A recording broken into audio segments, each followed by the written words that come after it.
Eh bien, bonjour tout le monde et bienvenue à cette émission qui s'appelle Transformation en direct de l'univers des mentors. Comme vous le savez, l'univers des mentors a pour mission d'aller chercher les recettes et les outils et les rendre accessibles autant financièrement que par la pratique au commun des mortels. Parce que les bien nantis de notre société peuvent se permettre d'aller chercher des coachs, des mentors, d'aller les rejoindre aux îles Fidji ou de prendre l'avion, s'en aller en Europe et de passer une semaine ou deux avec eux. Ce qui n'est pas accessible à la plupart des gens. Et pour ceux qui ont lu mon livre, mon dernier e-book, Les Mentors, vous savez que j'ai rencontré dans une certaine retraite certains mentors et que j'ai accepté de relever un défi qui est devenu une mission, qui est justement de vous rendre accessible des mentors, des outils et des recettes. Donc, vous savez aujourd'hui que c'est un grand jour aussi, parce qu'en deuxième partie, je procède à un lancement de quelque chose de très, très particulier. Mais en attendant, en première partie, j'ai quelqu'un de très particulier, de très spécial. On est très choyé de l'avoir avec nous. Je vais vous la présenter, je vais vous l'amener à l'écran, histoire de la faire rougir un petit peu. Hein. Le monde qui est habitué de recevoir des compliments. Elle est la fondatrice, je vous dis ça avec les vrais mots, là, la fondatrice de la communauté de la divorcée. Mais c'est une dame de cœur. C'est une dame. Et il y a quelque chose de particulier. C'est son anniversaire de naissance aujourd'hui. Je vous la présente tout de suite. C'est une fleur, Madame Marilyn Petit. Comment ça va, Marilyn? Ça va très bien, Bernard. Merci beaucoup premièrement pour la belle introduction, la belle présentation. J'aime ça me faire comparer à une fleur, hein? Surtout quand on vieillit en âge comme aujourd'hui. Merci d'être là, puis bonjour à ta belle communauté de l'univers des mentors. C'est un plaisir pour moi d'être ici. Surtout que c'est une journée spéciale pour moi, mais c'est une journée spéciale pour toi aussi. On va pouvoir en reparler. Oui, il y a beaucoup de spécial aujourd'hui. Ton anniversaire, et tu acceptes de passer un bout de temps avec nous autres, c'est l'anniversaire de ma plus jeune, qui a aujourd'hui 40 ans. Eh oui, c'est bon. Toi, tu ne vieillis pas, tu prends de la sagesse. Marilyn, on s'est connus il y a déjà quelques années dans une certaine académie en commun, et tu avais eu l'opportunité, cette fois-là, je me souviens de toi, tu étais venu nous donner une causerie. C'était parmi tes premières causeries aussi. J'avais vu là une dame de cœur, mais une dame qui avait vécu une certaine timidité, où on ne voyait pas tout, mais tu étais en pleine transformation de vie. Je pense que pour avoir du succès dans la vie et pour pouvoir donner, on se doit de vivre une transformation. Je t'ai présenté comme étant la fondatrice de la communauté de la divorcée et ses complices. Qu'est-ce que c'est, ça, que la divorcée? En fait, c'est facile à deviner hein, que je suis passée par là. Ça fait partie des épreuves que j'ai traversées. Avant ça, juste pour faire un peu de pouce à l'univers, tu sais, des mentors puis de l'académie, en fait, dont tu viens de parler.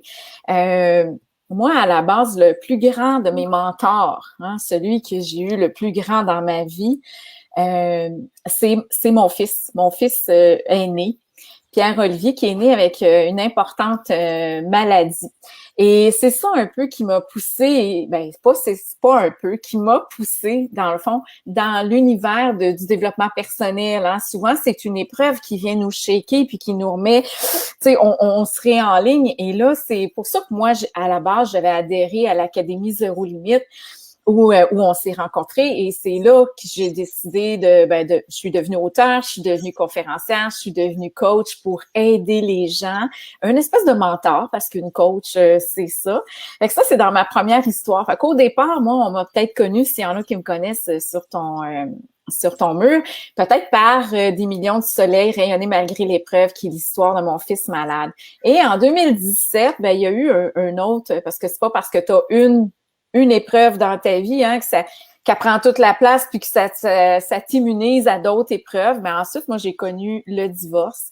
Et au moment où je me suis divorcée, justement, mon fils était à l'hôpital. Il y a eu une grosse chirurgie, tu sais, qui a mal tourné et tout ça.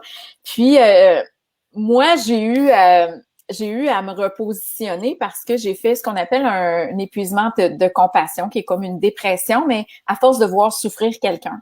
Et ça parce que en même temps, je me séparais puis je perdais tous mes repères. Fait que je vivais une des grandes épreuves de ma vie, qui est le divorce. Puis ceux qui sont divorcés vont pouvoir le confirmer, hein, en nous écoutant. Et puis, c'est comme ça que j'ai décidé, tout bonnement pour moi à la base, d'écrire dans un journal qui s'appelait le journal de la divorcée, là, où moi j'écrivais mes états d'âme, j'écrivais ce que je vivais, j'écrivais les apprentissages que j'avais là-dedans, avec de l'humour. Et là, de fil en aiguille, j'ai créé le blog, après ça, la conférence humoristique, après ça, un groupe privé pour femmes, ensuite un site Internet où là, j'ai regroupé des complices expertes qu'on les appelle, qui viennent en aide aux femmes quand elles se séparent et ou se divorcent. Et j'ai écrit un livre et là, je continue dans cette aventure. Et là, en écoutant, dans le fond, les épreuves de la vie, le feeling, je me suis retrouvée à avoir créé cette belle communauté-là qu'on appelle la divorcée et ses complices. Après avoir traversé toutes ces souffrances, je sais pour te connaître que tu as transformé ça en période d'apprentissage, en vidéo et des bas. Mais pourquoi aujourd'hui accompagner ces femmes? Ouais. Parce que le divorce a affecté chez moi la maman, la femme, l'amoureuse, l'amie. J'ai eu à reconstruire mon identité de A à Z. Tu sais, accompagner un enfant dans sa maladie, c'est une grosse épreuve. C'est gigantesque comme épreuve. Mais je l'ai traversé mieux que ma séparation parce que dans la séparation, je perdais ma sécurité financière, je perdais mes repères. Moi qui avais quitté mon emploi du domaine des finances pour justement m'occuper de notre fils malade, quand je me suis séparée puis que là est arrivée la garde partagée, une semaine sur deux, je me retrouvais avec ma toute moi, comme je dis dans mon spectacle. Hein, je dis tout le temps, je sais pas qui a inventé l'expression être séparé parce que moi je suis loin de me sentir séparée, je me sens pas mal toute moi à tout faire, hein, toute moi le ménage, les enfants, les finances et tout ça.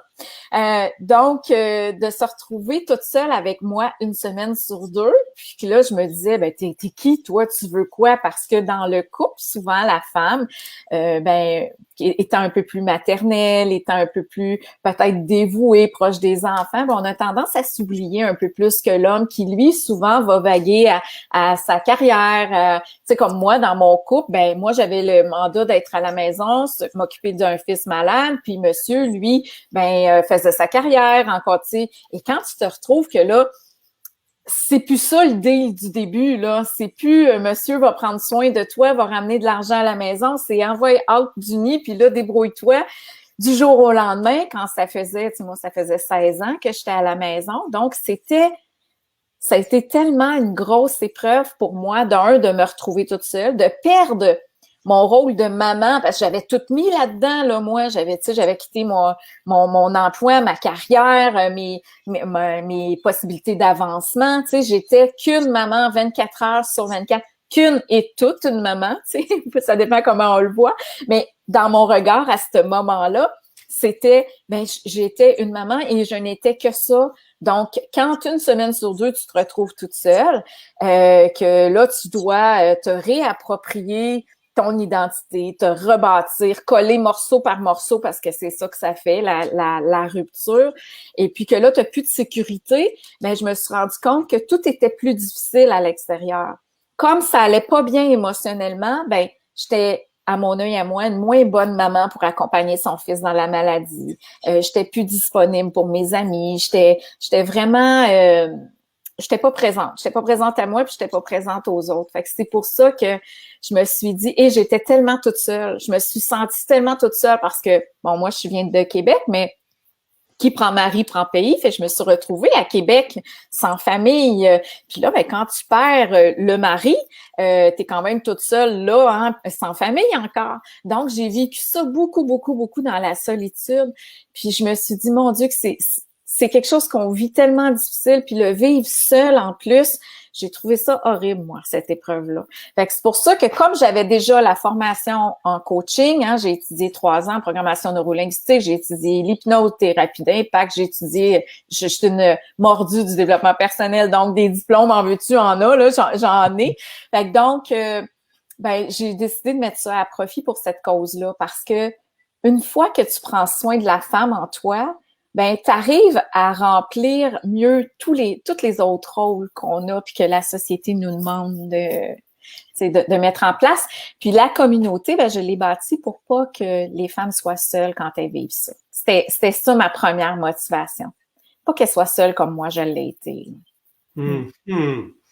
Donc, tu es le cordonnier bien chaussé aujourd'hui. Pour avoir vécu ce que tu as vécu, tu es la meilleure des enseignantes, tu es la meilleure des accompagnatrices. Tu sais ce que ces gens-là vivent. Oui, tout à fait. Puis au-delà, tu sais, des fois, je fais des farces en disant que moi, j'ai un post-doctorat en épreuve. Parce que j'en ai eu toutes sortes, tu sais. Moi, ma vie amoureuse a commencé, on parle beaucoup de violence de ce temps-ci, tu sais. Puis moi, j'ai appris l'amour avec un premier amoureux qui était violent physiquement et mentalement. Donc, à la base, j'avais ça. Après ça, j'ai connu la maladie d'un enfant, la rupture. Fait que oui, j'ai une belle collection d'épreuves à mon niveau. Et ça, ben, tu sais, parce qu'il y a toujours un cadeau dans ces épreuves-là. Oui, on le voit pas tout de suite. Là, quand on a 2 pieds dedans, des fois, on le voit pas.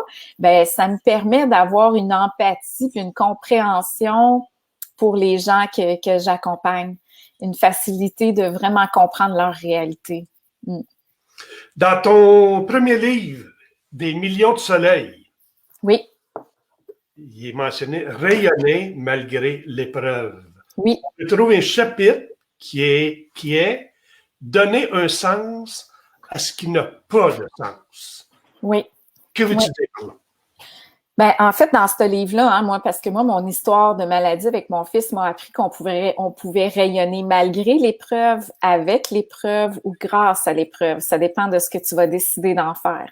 Puis, il y a un chapitre qui s'appelle Donner un sens à ce qui n'a pas de sens parce que nous, les êtres humains, on a besoin de répondre au pourquoi. On est des êtres qui ont besoin de donner du sens. Et moi, pour faciliter l'acceptation... Oups, Bernard, est-ce que tu es là encore? Oui, je te laissais le plein écran. Ah, j'ai eu peur. Je suis toute seule. Je me suis sentie abandonnée, là. Non. Alors, c'est ça, moi, pour bien vivre la maladie de mon fils, j'ai eu besoin, moi, d'y donner un sens. Puis, c'est Guy Corneau, dans son livre « Revivre », qui dit que, justement, que l'être humain est un être qui a besoin de donner du sens. On a besoin de répondre au pourquoi. Puis, quand on répond au pourquoi, on va trouver comment vivre la situation, comment mieux vivre la situation et de répondre au pourquoi, ça nous invite à donner un sens à ce qui n'a pas de sens. Puis quand on parle de la maladie d'un enfant, pour moi, ça fait pas de sens, tu sais, qu'un petit être vienne au monde malade. Puis mon fils il a encore aujourd'hui, maintenant il a 20 ans, mais il a une vie parsemée d'embûches. Puis tu sais, des fois, tu aurais le goût de crier au ciel, là, OK, là, le bon Dieu, ça fait choisir un autre numéro, tu sais. C'est incompréhensible, tu sais, que ça arrive toujours à la même personne, puis toujours des grosses difficultés. Donc, moi, tu sais, quand il est né, on nous a dit qu'il y avait 50% de chances de survie. Fait que 50%, ben ça peut paraître peu, mais pour moi, c'était assez pour dire que OK, moi, où est-ce que j'ai du pouvoir dans cette histoire-là? Ben, c'est moi qui ai donné la vie. Donc, moi, une de mes valeurs, c'est la responsabilité. Je me sentais responsable de cet enfant-là, puis de la vie que je venais de lui donner, sans par contre me sentir coupable. Là. Je me suis pas demandé, moi, ce que j'avais fait de pas correct, parce que je comprends que ça, tu sais, dans le fond, j'avais pas de pouvoir là-dessus. Moi, en tant que maman, ben pendant la grossesse, j'ai fait tout ce qu'il fallait pour qu'il arrive en santé. Fait qu'au-delà de ça, moi, mon pouvoir, qu'il arrive ou non en santé, je l'avais pas. Par contre, je me suis demandé pourquoi lui, puis pourquoi, tu sais, pourquoi lui avait à vivre tout ça. Puis donc, avec son 50% de chance de survie, ben je me suis dit, qu'est-ce que moi je peux faire? Ben c'est moi, prendre soin de moi, puis briller assez pour l'entraîner dans ma lumière, puis de faire de ces journées dans le fond, la plus belle au cas où elle serait la dernière. Parce que je me suis dit, s'il meurt, moi, je reste là. Puis je vais rester avec ce que j'ai de fait ou pas fait. Fait que je faisais mon maximum. Fait que ça m'a permis de donner un sens. Fait que mon sens à moi, c'était qu'on y croit ou pas, là, qu'on croit à n'importe quoi là-dedans. L'important, c'est le sens que nous, on va lui donner, puis d'y croire, nous. Fait que quand à 9 ans, lui, il m'a demandé pourquoi moi, maman, j'ai la maladie. Et ça, c'est une méchante question. Hein? Qu'est-ce que tu réponds à ton fils face à ça? Il n'y en a pas de réponse à ce pourquoi-là. Donc, je lui ai dit, je sais pas, toi, que si, mettons, c'était comme une mission, parce que moi, je crois que l'école, la vie, c'est une école, puis c'est ça que je lui enseignais, tu sais, tout ce qu'on vit au jour le jour, ben, en fait, ça nous fait monter dans nos échelons, ça nous fait, tu sais, obtenir un diplôme de vie, hein, tu sais, puis s'améliorer, ça sert à ça, tu sais. Et puis, ben là, il m'avait dit, ben, si c'était une mission de super-héros, peut-être que ça serait de montrer aux gens que, ben, premièrement, d'être heureux malgré la maladie, puis de montrer aux gens que c'est possible d'être heureux malgré la maladie. Fait que ça a continué comme ça. Puis, ça a fait en sorte que moi, j'ai sorti comme l'expression d'être riche de son histoire, hein, c'est de faire en sorte que ça compte. Ça veut dire que on en a toutes des coups durs, on en a toutes des épreuves à différents niveaux. L'important, c'est d'en sortir riche. Puis d'en sortir riche, c'est s'organiser pour faire en sorte que ça compte, faire quelque chose avec ça. Et moi, c'est ce que j'ai fait avec mon premier livre. C'est ce que j'ai fait avec notre implication au niveau d'Opération Enfant Soleil pendant des années. C'est ce que j'ai fait aussi avec mon divorce, parce que ça aussi, on peut se dire, pourtant, j'étais une bonne maman, j'étais une bonne femme, je méritais, tu sais, que notre couple fonctionne, je méritais que ça marche, puis j'aurais voulu, moi, qu'on travaille encore, puis ben, tu sais, lui, il était pas à la même place, puis pourquoi, tu sais, puis j'ai eu le même processus, parce que qu'on vive n'importe quelle épreuve, on va y arriver à ce pourquoi-là. On va avoir cette remise en question-là. On va la vivre, cette injustice-là, à un moment donné, parce que ça fait partie, premièrement, des étapes du deuil, parce que c'est un deuil, hein. Chaque épreuve nous amène un deuil.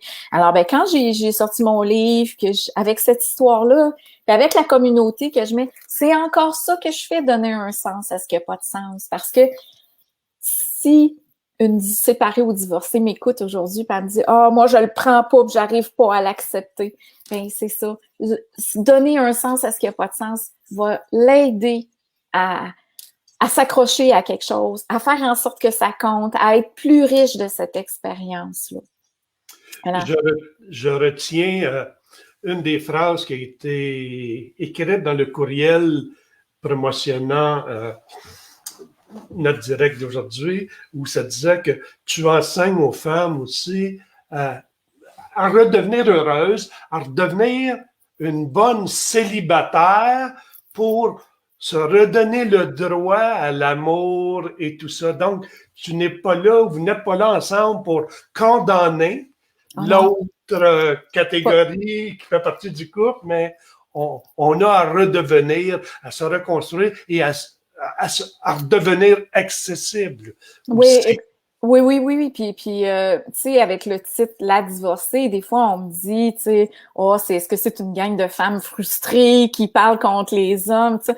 Et non, pas du tout, parce que la première, moi, on n'a pas réussi notre mariage, mais on a réussi notre divorce. Puis je suis encore en bon terme avec, on est resté des parents complices pour nos enfants. Puis je vais toujours aimer l'être humain qu'il est. Fait qu'au-delà des deux amoureux qui s'entendaient plus, qui se retrouvaient plus, ben j'admire l'homme qu'il est puis le papa qu'il est. Et je prône la responsabilité parce que tu sais un couple c'est un nous. Et à la base, on est deux je. Et notre première responsabilité, c'est de prendre soin de notre je pour lui permettre d'aimer l'autre pour les bonnes raisons, pour lui permettre d'aimer l'autre comme il est et ne pas donner à l'autre toute la responsabilité de notre bonheur. Et un couple, ça se bâtit petit peu par petit peu, puis ça se détruit petit peu par petit peu aussi. Et c'est chacun des deux qui y contribue. Fait que donc, moi, quand je dis que j'accompagne les femmes, je vais les accompagner à devenir ce qu'on appelle, nous, des célibataires hors pair, là, dans le groupe. Puis hors pair veut dire que tu t'aimes assez pour justement bien choisir le prochain et pas l'aimer par dépendance, pas le choisir par dépendance, par besoin, mais vraiment pour qui il est, puis pour qui tu es. Fait que moi, ma plus grande mission, dans le fond, à travers la divorcée, c'est que la femme qui chemine avec moi fasse d'elle sa plus grande histoire d'amour. Parce que à la base, puis pour n'importe quel être humain, l'amour de soi, c'est vraiment le moteur, c'est vraiment la vitamine à avoir pour se construire une belle vie en couple ou pas.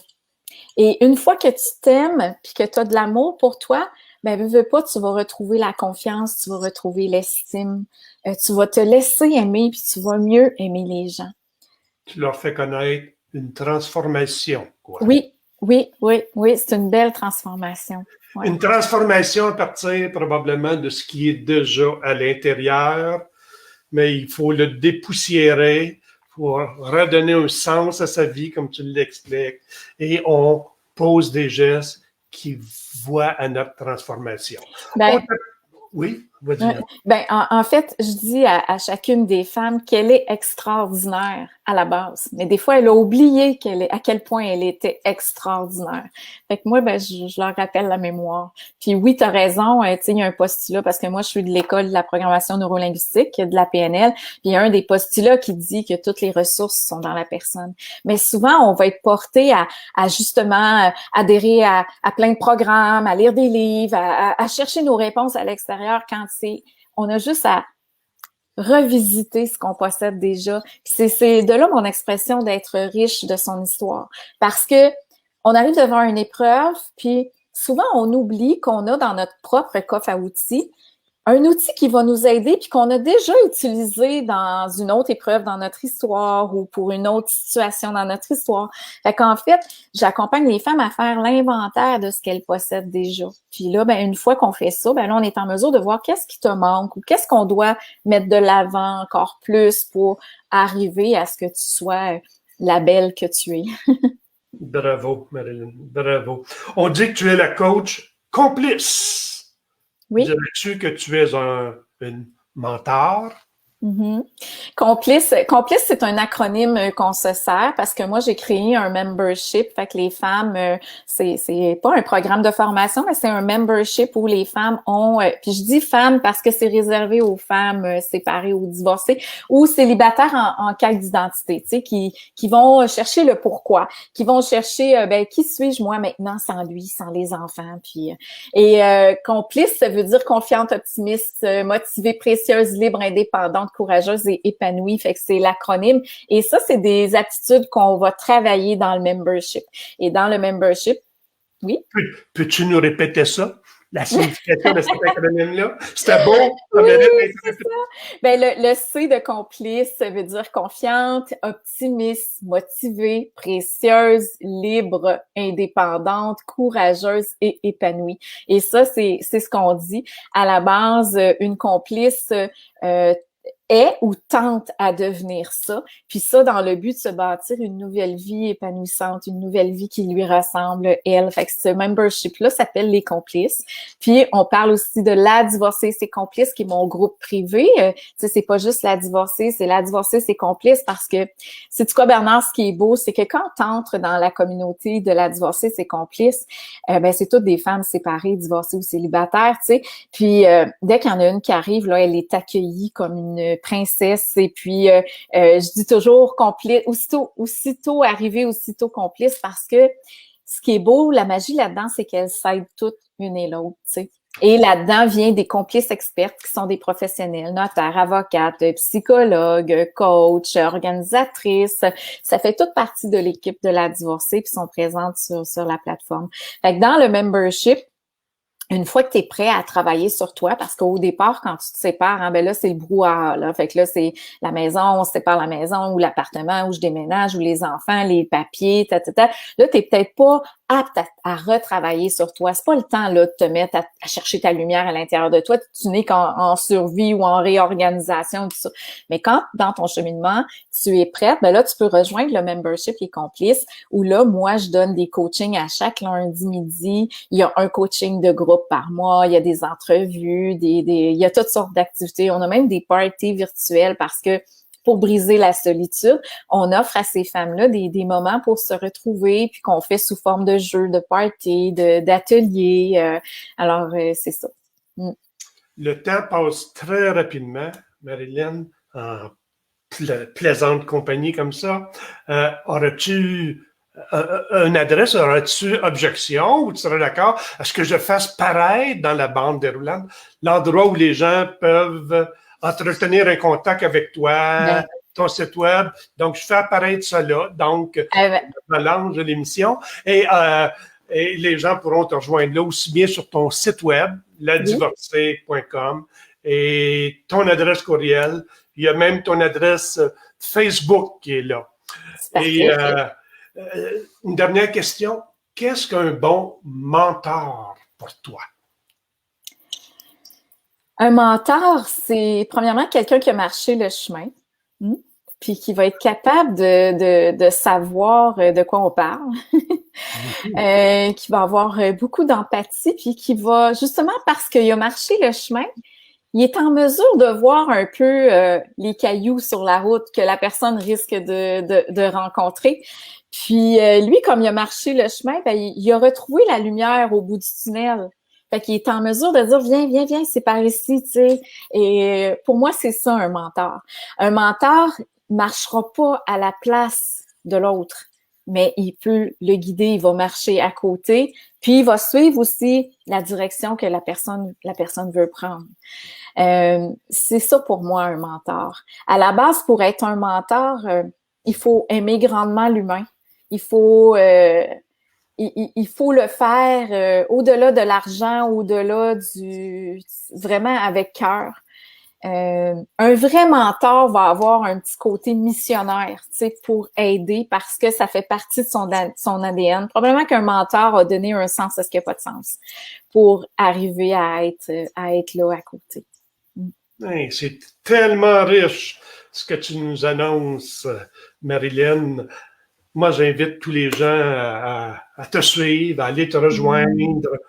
Soyez à l'aise de nous écrire vos commentaires en bas, ce avec quoi vous êtes d'accord, ce qui vous amène des questions. On aime lire vos commentaires, on aime répondre à tout ça. Marilyn, tu es d'une gentillesse extraordinaire de nous avoir consacré ces minutes-là. Je sais que tu es attendu pour ton dîner d'anniversaire. C'est un grand jour pour toi, c'est un grand jour pour nous tous. Un petit mot de la fin. Marilyn? Tout d'abord, merci Bernard, merci de ton accueil, merci à toutes les personnes qui nous ont écoutés ou nous écouteront en rediffusion. Puis oui, ils peuvent me taguer dans tes commentaires, puis ça va me faire plaisir d'aller répondre.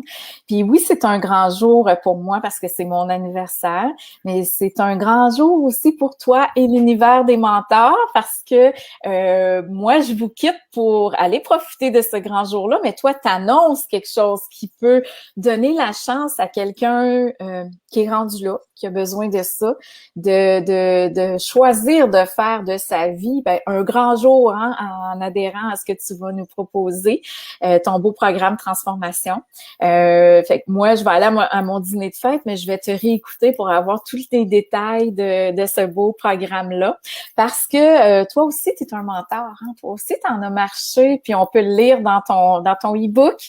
Hein? Puis, tu as eu un mentor à côté de toi qui t'a accompagné, qui a respecté ton rythme, puis qui t'a aidé, puis qui avait l'humain à cœur. Hein? Et bon, à la base, peut-être qu'il t'a contaminé de son mentorat, puis et on parle de virus en ce moment, donc on va utiliser le terme mais positivement cette fois-ci. Et puis là, c'est à ton tour en tant que mentor de contaminer des gens, puis d'accompagner les gens, puis de rallier des gens à une belle cause, qui est celle de l'univers des mentors.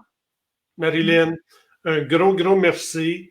Je pense qu'on a effleuré juste la surface de ce que tu peux amener aux gens.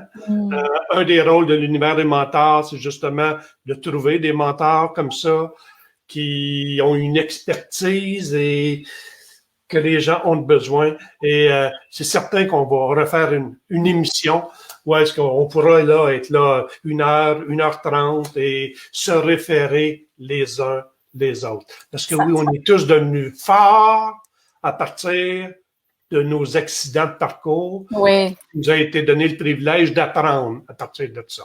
Donc, merci infiniment, puis bonne journée de spéciale à toi et à tous ceux qui nous écoutent. Fait que merci Bernard de ta belle invitation. On te remercie, puis je te laisse aller comme ça, puis salut les tiens, puis ça a l'air des gros de notre part. Oui, merci beaucoup. Bye. Bye.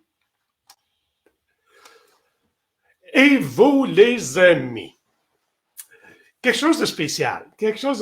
On vient de vivre des bons moments avec Marilyn et aujourd'hui, j'ouvre les inscriptions pour un programme très particulier qui s'appelle Transformation. Bon, on a une équipe technique qui travaille là-dessus. Tout est en harmonie. Dans la vie, ce n'est pas ce qui nous arrive qui est important, mais comment nous réagissons à ce qui nous arrive. Tout était planifié pour continuer tout de suite après l'entrevue qu'on vient d'avoir avec Marilyn. Mais vous savez quoi? La technologie en a décidé autrement et tout ce qui servait à ma présentation tout le tour vient de s'éteindre. Il y a un pépin électrique ou des choses comme ça. Donc, tournons ça à notre avantage. Ça vous permet de prendre un arrêt. Ça vous permet d'aller luncher. Et je vais reprogrammer dans la prochaine heure ou dans les 2 prochaines heures un nouveau lancement. Vous serez réavisé par la plateforme Facebook.